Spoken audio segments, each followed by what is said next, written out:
Finish up these carbon compound notes with part 2, which is going to involve nucleic acids and proteins. Nucleic acids are macromolecules that contain hydrogen, oxygen, nitrogen, carbon, and phosphorus. So as you can see, they contain the same 3 elements, hydrogen, oxygen, and carbon, as lipids and carbohydrates did, but now we have added nitrogen and phosphorus to the mix. The monomers are called nucleotides, and they are joined together by a covalent bond. So in the carbohydrates, if you recall, the monomers were monosaccharides. In the lipids, the monomers were fatty acids. And once again, in nucleic acids, the monomers are nucleotides. A nucleotide consists of 3 parts. And the 3 parts are a 5-carbon sugar, which is either going to be deoxyribose or ribose, a phosphate group, and that's where your element phosphorus comes into play, and finally a nitrogenous base.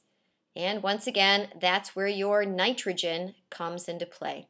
And we're going to focus more on some of these nucleic acids in the future when we go more in depth with DNA and protein synthesis. The function of the nucleic acids is they store and transmit hereditary or genetic information. And once again, there are two kinds of nucleic acids. There is DNA, which contains the sugar deoxyribose again, and DNA is found in the nucleus. So you're going to find DNA in the nucleus. That's not very good handwriting.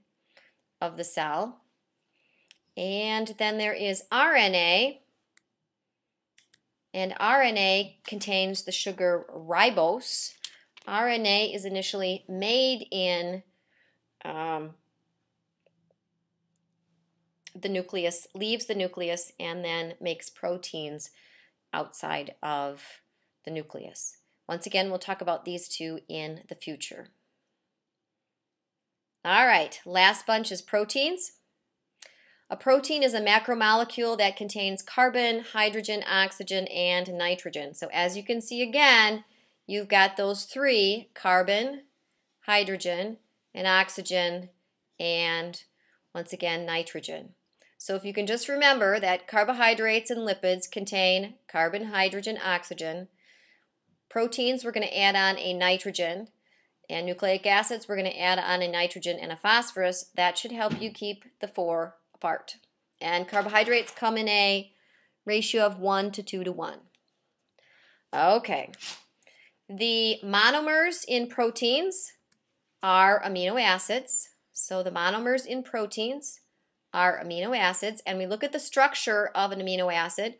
It has an amino group on one end and a carboxyl group on the other end. And oxide, that's the OH part, that's where you get the name carboxyl, because it has a carbon and that hydrogen oxide group there. 20 amino acids share the same basic structure except where the R group is bonded. So once again, there are only going to be 20 total amino acids, which once again, when we talk more about protein synthesis, we'll talk more about how these are made. And the R group here, anytime you see an R group, that is something that can change on the structure of any particular molecule.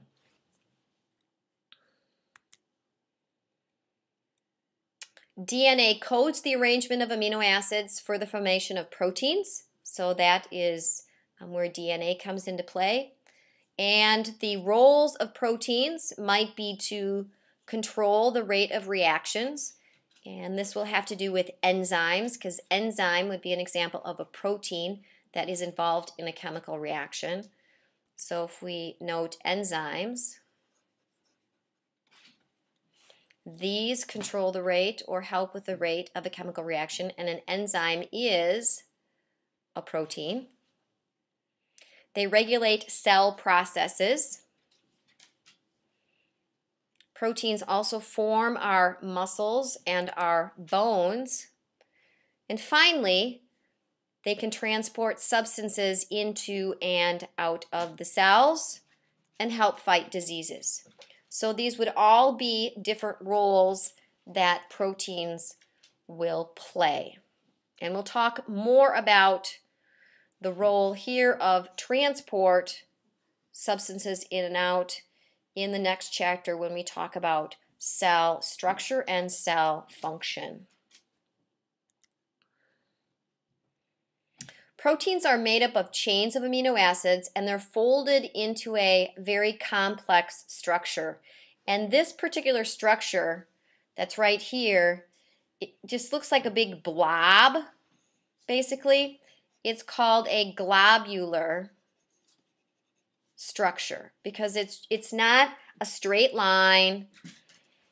It's not in a circular pattern. It just looks like a big blob or a big mass of string. So we call that shape globular. And that will conclude the notes for section 2-3.